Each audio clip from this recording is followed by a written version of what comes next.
모든 것은 다 그 기본이 중요합니다. 아무리 외형적으로 화려하고 또 거대한 어떤 것이라도 그 기초가 부실하면 쉽게 무너질 수밖에 없습니다. 30년 전인 94년도에 성수대교가 무너졌습니다. 그리고 그 이듬해에 삼풍백화점이 무너졌습니다. 이 90년대 중반에 온 국민들의 충격이었습니다. 한강의 이쪽 저쪽을 연결해서 수많은 차량들이 이동했던 그 다리가 무너질 거라고는 누구도 예상하지 못했습니다. 당시에 강남의 상징 같았던 그 삼풍백화점이 그렇게 쉽게 와르르 무너지리라고는 누구도 상상 못했을 것입니다. 이런 끔찍한 사고의 원인은 다 그 건축 과정에서 기본을 지키지 않는 데서 비롯된 것입니다. 기초가 부실하다 보니까 언젠가는 이제 금이 가고 또 흔들리고 무너져 내린 거죠. 건축물뿐만이 아니라 공부도 그렇습니다. 기초적이고 기본적인 것을 잘 해놔야 점점 더 어려운 문제도 다 이렇게 해결해 나갈 수가 있습니다. 특히 수학은 더 그런 것 같습니다. 제가 중학교에 입학해서 아주 싫어했던 게 뭐냐면 공부를 하는 것도 싫지 않고 멀리 학교를 다니는 것도 그러려니 하고 그 먼 길을 다녔습니다마는 청소 시간이 제일 싫었습니다. 청소 시간이 되면 모든 책상을 다 뒤로 옮기고 또 쓸고 닦고 하면서 먼지가 얼마나 날리는지 그 먼지 속에서 청소를 하는 시간이 참 힘들었어요. 근데 담임선생님이 그 얘기를 합니다. 이번에 시험을 봐서 1등부터 3등까지는 청소를 공식적으로 면제해 주겠다 이렇게 선언을 하셨습니다. 그래서 제가 열심히 공부해서 청소 면제자가 됐습니다. 굉장히 좋을 줄 알았습니다. 청소 시간에 어디 가 있을 데가 없고 여기저기서 어정어정하니까 청소를 안 하고 노는 것도 그렇게 힘든 줄 몰랐습니다. 근데 그렇게 해서 공부하는 일은 그렇게 어렵지 않았는데 문제는 제가 미술부로 끌려가면서부터였습니다. 미술부에 억지로 끌려가서 보니까 학교 환경 정리를 당시에는 미술부가 다 했습니다. 복도에 여러 가지 환경 정리하고 하는 꾸미고 글씨 써서 붙이고 하는 것들을 다 했어요. 그리고 각종 미술 대회를 나가기 위해서 준비하고 하는 과정에서 수업을 너무 많이 빼먹습니다. 그러다 보니까 가장 따라가기 어려운 게 수학이었어요. 진도를 따라가지 못합니다. 그런데다 수학 선생님은 간헐적으로 시험을 봐서 그 틀린 수대로 매를 때렸어요. 제가 굉장히 싫었습니다. 거의 포기하다시피 했습니다. 그게 많은 영향을 미쳤습니다. 상급 학교에 갈 때도 그랬고 여러 가지로 이 수학 때문에 어떻게 수학을 피해서 가는 길을 찾아야만 됐습니다. 지금도 여전히 숫자는 별로 저하고 친하지는 않습니다. 수학에 재능이 본래 없기도 한데다 그런 일을 겪으니까 더더욱 그랬던 것 같습니다. 우리가 신앙생활하는 이 신앙생활도 마찬가지입니다. 물론 신앙생활이 어떤 공부를 잘해야 된다든지 또 어떤 특별한 실력이 있어야 된다든지 하는 것은 아닙니다. 심지어 글자를 몰라도 괜찮습니다. 특별한 능력이나 실력이 없어도 상관없습니다. 예수님을 믿는 믿음이 있으면 됩니다. 그런데 중요한 것은 그 믿음이 기초가 부실하거나 믿음이 너무 막연하다 보면 우리의 믿음은 엉뚱한 방향으로 갈 수가 있습니다. 그래서 자기 나름대로 설정해 놓은 어떤 종교적인 신념을 따라가기도 하고 어떤 사람은 너무 신비적인 걸 쫓아가다가 신비주의에 빠지기도 하고 이단에 빠지기도 합니다. 그래서 크리스천이라고 한다면 믿음에 관해서는 그 기초가 올바르고 튼튼해야 됩니다. 믿음의 기본이 잘 돼 있을 때 어떤 시험이 와도 흔들리지 않고 또 어떤 상황에 놓인다 하더라도 그 상황에서 믿음으로 모든 걸 잘 극복해 나가게 되는 것입니다. 그런 의미에서 오늘의 말씀은 우리가 구원받기 전에는 어떤 상태였고 그런 우리가 어떻게 구원을 받았으며 구원받은 성도는 무엇을 해야 하는가 라고 하는 아주 지극히 기본적인 것을 말씀하고 있습니다. 이 모든 것은 단순한 지식이 아니라 믿음으로 받아들이고 믿음으로 깨달아야 하는 믿음의 문제입니다. 그리고 이것이 바르게 잘 정립돼 있을 때 믿음이 든든해지는 것입니다. 자, 먼저 우리가 예수 믿기 전에는 어떠한 사람들이었는가? 그것을 말씀하고 있어요. 그게 바로 1절부터 3절 말씀입니다. 그는 허물과 죄로 죽었던 너희를 살리셨도다. 그때 너희는 그 가운데 행하여 이 세상 풍조를 따르고 공중의 권세 잡은 자를 따랐으니 곧 지금 불순종의 아들들 가운데서 역사하는 영이라. 전에는 우리도 다 그 가운데서 우리의 육체의 욕심을 따라 지내며 육체와 마음에 원하는 것을 하여 다른 이들과 같이 본질상 진노의 자녀이었더니. 이게 우리의 과거의 모습입니다. 여기 보면 예수 믿기 전에 우리가 어떠했는지를 세 가지로 말하고 있어요. 첫째는 허물과 죄로 죽었던 너희다, 이렇게 말하고 있습니다. 고대 철학의 관심은 우주였습니다. 이 우주가, 이 광활한 우주가 어떻게 생겨났을까? 그 처음 출발은 무엇일까? 물이다, 불이다, 원소다, 여러 가지 그런 데에 관심을 가지고 철학이 전개됐습니다. 그러다가 소크라테스에 와서 비로소 이 철학을 사람에게로 돌렸습니다. 인간 존재는 과연 어떤 존재인가? 그러면서 이 소크라테스의 제자인 플라톤이 이원론적인 인간론을 정립했습니다. 그것은 당시에 많은 영역에 영향을 주었습니다. 그것이 무엇인가 하면 인간의 육체는 영혼과 육체로 되어 있는데 영혼은 하늘에 속한 것이고 거룩한 것이고 성결한 것인 반면에 우리의 이 육체는 더럽고 추하고 부패되고 아주 타락한 것이다. 이렇게 완전히 이분법적으로 본 것입니다. 그래서 이런 사상 때문에 육체를 억압하고 고통스럽게 하는 것이 의로움을 얻거나 성결케 되는 그런 길이라고 생각하고 일부러 육체를 학대하는 그런 고행을 수행하는 일들이 굉장히 많았습니다. 그리고 이 사상은 이단을 양상시키는 데도 큰 몫을 했습니다. 초기 기독교의 가장 큰 이단이 뭐냐면 영지주의자들이었어요. 이 영지주의자들의 사상이 이원론적인 사상입니다. 이 사상으로 인해서 모든 육체는 부인하는 것입니다. 예수님의 육체에 관한 것을 다 부인했습니다. 예수님의 육체로 오신 성육신한 그것도 부인하고 예수님이 육체의 몸을 가지고 십자가에 죽으신 그 육체적 죽음도 또 부활도 다 부인하는 것입니다. 그래서 많은 사람들을 혼란하게 만들었습니다. 그러니까 이 영지주의자들은 예수님의 신성과 인성 가운데 신성만 인정하고 인성을 부인했습니다. 거룩한 하나님의 아들이 어떻게 육체를 입을 수 있느냐, 이렇게 주장하는 거죠. 그래서 이 신성과 인성의 문제, 이것이 계속 초기 기독교의 문제로 대두되다가 결국 주 451년 칼케돈 공의회에서 결정을 합니다. 예수님은 완전한 하나님이시고 완전한 인간이셨다. 베레데우스, 베레호모, 이걸 선언하는 것입니다. 여기에서 그 어떤 것에서도 어떤 것에 치우쳐도 그것은 이단으로 정죄되었습니다. 자, 이런 일련의 역사적인 과정이 있습니다. 자, 그렇다면 오늘 이 허물과 죄로 죽었다는 것은 미래형이 아니라 너희가 앞으로 허물과 죄 때문에 죽을 것이다가 아니라 허물과 죄로 죽었다, 완료형입니다. 그럼 인간의 영혼이 죽은 것이냐, 육체가 죽은 것이냐, 이렇게 접근할 일이 아니라고 하는 것입니다. 이것은 영혼이 죽었느냐 육체가 죽었느냐 하는 것이 아니라 여기서 죽었다라고 하는 것은 단절을 말합니다. 관계의 단절입니다.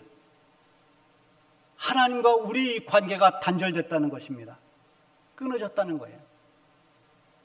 이렇게 하나님과 단절된 이유를 우리의 허물과 죄 때문이라고 했습니다. 여기서 허물이라고 하는 말은 그 의미를 히브리 개념으로 보면 침범하지 말아야 할, 들어가지 말아야 할 영역으로 들어가는 것이 허물입니다. 그리고 죄라는 것은 관역으로 날아가야 할 화살이 관역으로 가지 않고 엉뚱한 방향으로 빗나가는 것을 이 하말티아라는 죄라는 말을 씁니다. 결국은 이 허물과 죄라고 하는 것은 하나님의 영역을 침범해서 하나님의 뜻을 빗나간, 하나님의 뜻을 어긴 것입니다. 하나님 말씀을 불순종한 것입니다. 이 사건은 창세기로 거슬러 올라가면 바로 첫 인간인 아담과 하와가 하나님께서 모든 것을 허락해 주신 그 에덴 동산에서 단 하나 그들이 범하지 말아야 할 선악과를 만들어 놓으셨습니다. 동산 중앙에 있는 이 선악과는 너희가 절대로 먹어서는 안 된다. 그런데 뱀이 유혹합니다. 사단이 유혹합니다. 너희가 저 선악과를 먹으면 너희도 저 하나님같이 눈이 밝아질 것이다. 이 유혹을 받고 아담이 그 선악과를 따서 먹습니다. 그것이 우리 인간이 최초로 하나님 앞에 범죄한, 하나님의 영역으로 들어가지 말아야 할 영역을 침범했고, 하나님이 말씀하신 그 말씀에 빗나간 불순종을 함으로 인해서 하나님의 형상을 잃어버리게 되고 하나님과 단절됐다는 것입니다. 그리고 두 번째는 예수 믿기 전에 너희는 세상 풍조를 따르고 마귀의 지배 아래 있었다라고 말씀하고 있어요. 예수 만나기 이전에 하나님 없이 살 때는 하나님의 말씀이라고 하는 삶의 기준이 없었습니다. 그냥 살았습니다. 하나님의 뜻을 알지도 못했고 하나님의 뜻에 관심도 없었고 그렇기 때문에 하나님의 뜻을 따라 살 수가 없었습니다. 언제나 자기가 세상의 중심이었습니다. 그런 자기 자신을 지배하는 것이 무엇입니까? 이 세상의 풍조였습니다. 그 시대의 가치, 그 시대의 어떤 관습, 그 시대의 문화, 이런 세상 풍조에 떠밀려 살면서 하나님을 떠나 있었던 것입니다. 그리고 자신도 모르게 하나님 없는 자들을 지배하는 악한 영에 이끌려 살았다는 것입니다. 마귀의 가장 큰 사명은 폭력이나 전쟁이 아닙니다. 그보다 더 마귀가 집요하게 매달리는 것은 한 영혼을 파괴하는 것입니다. 그래서 하나님 앞에 나아가지 못하도록 합니다. 그래야 그 영혼을 멸망시킬 수 있기 때문입니다. 그래서 이 교묘한 마귀는 시대의 관습을 이용하든지 아니면 인간의 욕심이나 탐심을 이용하든지 어떤 방법으로 하든지 한 영혼이 구원받지 못하도록 방해하는 것입니다. 마귀가 하는 일은 갈등, 분열, 혼란, 파괴 이런 여러 가지가 있지만 한 사람의 영혼을 망가뜨리는 영적 방해가 가장 큰 마귀가 하는 사명이라고 할 수 있습니다. 근데 그 마귀의 지배를 받았다는 거예요. 그래서 하나님 앞에 나오지 못하고 있었다는 것입니다. 그리고 세 번째는 예수 믿기 전에는 육체를 따라 살았다는 것입니다. 여기서 말하는 육체라고 하는 것은 단순히 우리의 몸을 말하는 이 소마라는 단어를 쓰지 않았고 우리 안에 있는 이 타락한 죄의 본성, 부패한 본성, 살크스라는 단어를 썼어요. 바울은 7장에서 로마서 7장에서 육체를 따라 사는 그 죄의 본성을 따라 살아가는 삶의 고민을 기록해 놓았습니다. 내가 원하는 선은 행하지 못하고 원치 않는 악을 행하는도다. 오라 누가 이 사망의 몸에서 나를 건져내랴. 탄식합니다. 그러나 바울이 이렇게 탄식하는 것은 그 탄식을 위한 것이 아니라 이렇게 탄식할 수밖에 탄식할 수밖에 없는 죄 아래 있는 우리 인간이 어떻게 구원을 받을 수 있는가를 복음을 제시하기 위해서 이 말씀을 먼저 내놓은 것입니다. 과거에 육체를 따라 살았다는 것은 죄의 본성을 따라 살았다는 것입니다. 그러므로 그 결과는 하나님의 심판을 피할 수 없는 하나님의 진노 아래 있었던 것입니다.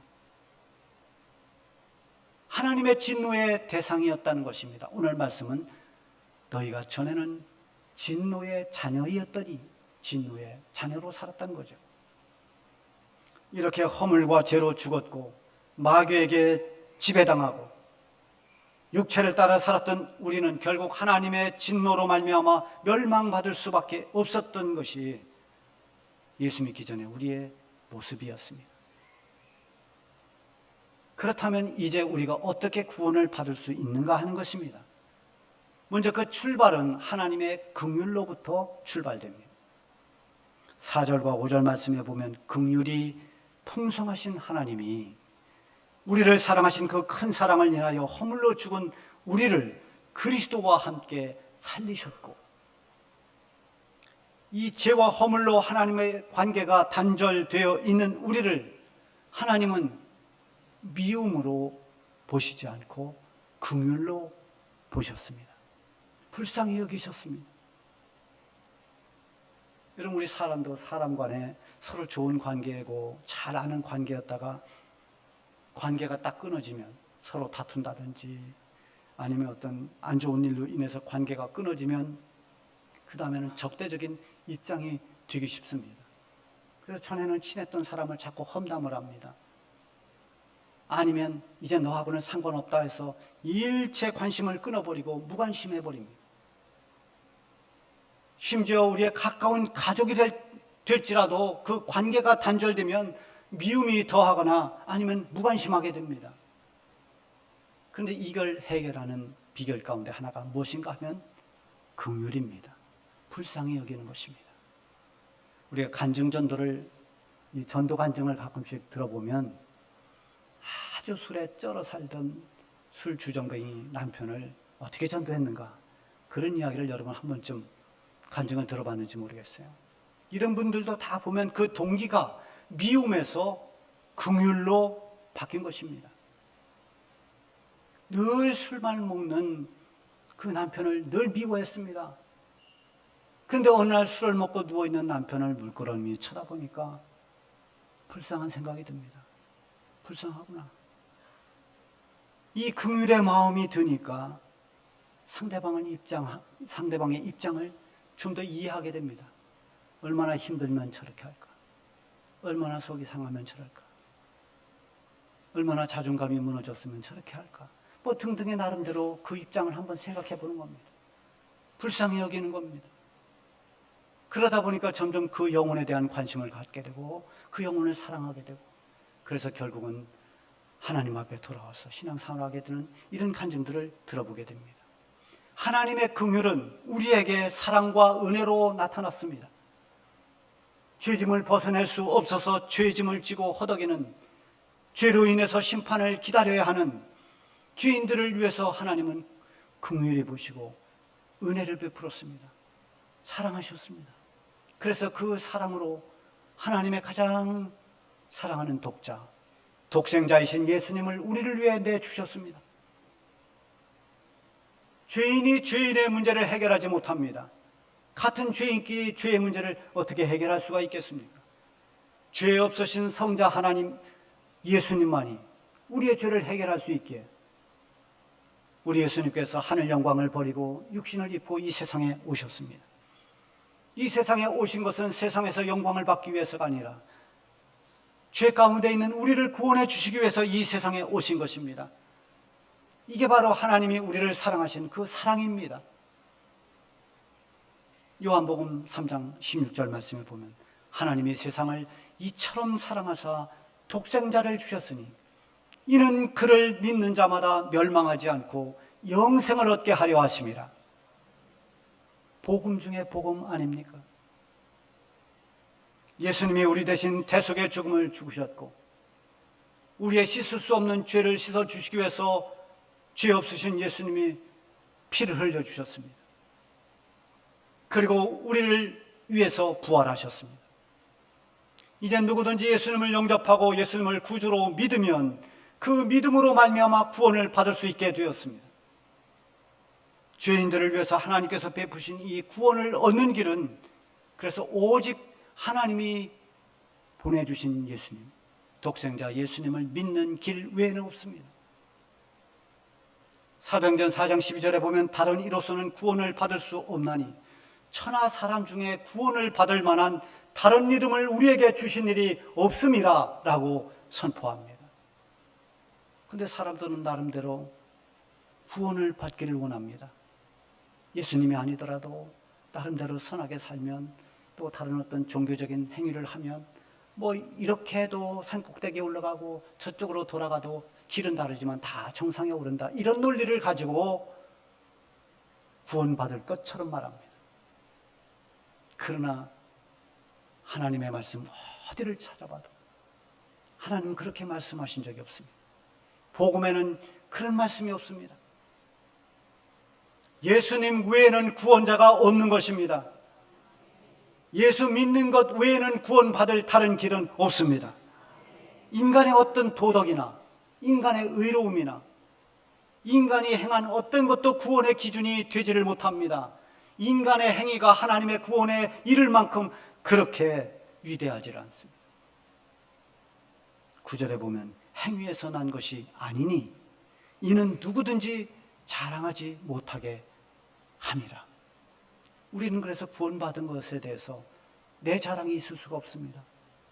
내가 그래도 이렇게 바르게 살아서 구원받았어. 내가 남들을 많이 도와주고 선한 일을 많이 해서 공적을 쌓아서 내가 구원받았어. 아니라는 것입니다. 누구도 구원에 대해서는 자랑할 게 없습니다.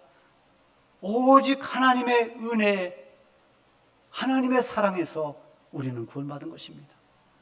우리의 구원은 행위에서 나온 것이 아니라 하나님이 베풀어 주신 은혜에 응답하는 믿음으로 말미암아 주어진 것입니다. 구원은 믿음으로 말미암아 주어진 것입니다. 그리고 그 믿음은 하나님의 은혜가 있었기에 가능한 것입니다.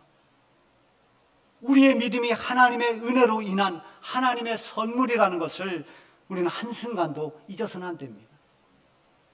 이보다 더 귀한 선물이 이 세상에 어디에 있겠습니까? 믿음으로 얻은 구원의 선물, 우리가 그리스도인이 되었다는 것은 이렇게 하나님으로부터 이 선물을 받은 사람 아니겠습니까? 하나님께 받은 이 소중한 선물은 이 세상의 어느 것과도 비교될 수 없는 가장 보배로운 축복의 선물입니다. 여러분은 이 선물을 받은 분들입니다. 자, 그러면 믿음으로 말미암아 이렇게 하나님의 구원의 선물을 받은 사람은 어떻게 살아야 하는가? 10절에 보면 우리는 그가 만드신 바라 그리스도 예수 안에서 선한 일을 위하여 지으심을 받은 자니 이 일은 하나님이 전에 예비하사 우리로 그 가운데서 행하게 하려 하심이니라. 하나님께서 창조하신 그 창조의 목적대로 예수 그리스도 안에서 선한 일을 행하면서 살라는 것입니다. 성경에서 선하다는 것은 우리가 말하는 어떤 교과서적인 선이나 도덕이 아닙니다. 항상 하나님이 말씀하시는 선은 하나님의 뜻대로 사는 것입니다. 하나님의 영광을 위해서 살아가는 것입니다. 이제 우리는 이 세상에 살아가고 있지만 하나님께 속한 하나님의 백성이고 그리스도 예수 안에 살아가는 그리스도인으로 살아가고 있습니다. 믿음으로 말미암아 구원받은 성도들은 예수님을 떠나서는 살 수 없는 사람들입니다. 이것을 예수님은 요한복음 15장에서 비유로 말씀해 주셨습니다. 나는 포도나무요 너희는 가지라. 그래서 그리스도인들은 주님을 떠나서는 그 영이 살 수 없는 것입니다. 우리가 믿음으로 구원받은 것처럼 우리가 이 세상을 사는 동안에도 믿음으로 살아가야 합니다. 믿음으로 주님을 의지하고 주님과 동행하면은 우리는 약하지만 주님이 우리의 능력이 되어주시고 우리는 할 수 없지만 우리 주님께서 뜻하신 바를 우리를 통해서 이루어 주시는 것입니다. 예수님 안에서 믿음으로 살 때 6절 말씀에 있는 것처럼 주님과 함께 일으키고 주님과 함께 앉게 되는 것입니다. 믿음 안에 거할 때 주님의 죽으심이 나의 옛사람의 죽음이 되고 주님의 부활이 나의 부활이 되고 주님께서 예비하신 천국이 내가 돌아갈 본향이 되는 것입니다. 믿음으로 말미암은 구원의 기쁨과 감격이 우리 속에 충만해서 이 세상에서 오는 어떤 시험도 어떤 고난도 다 이겨내면서 살아가시기 바랍니다.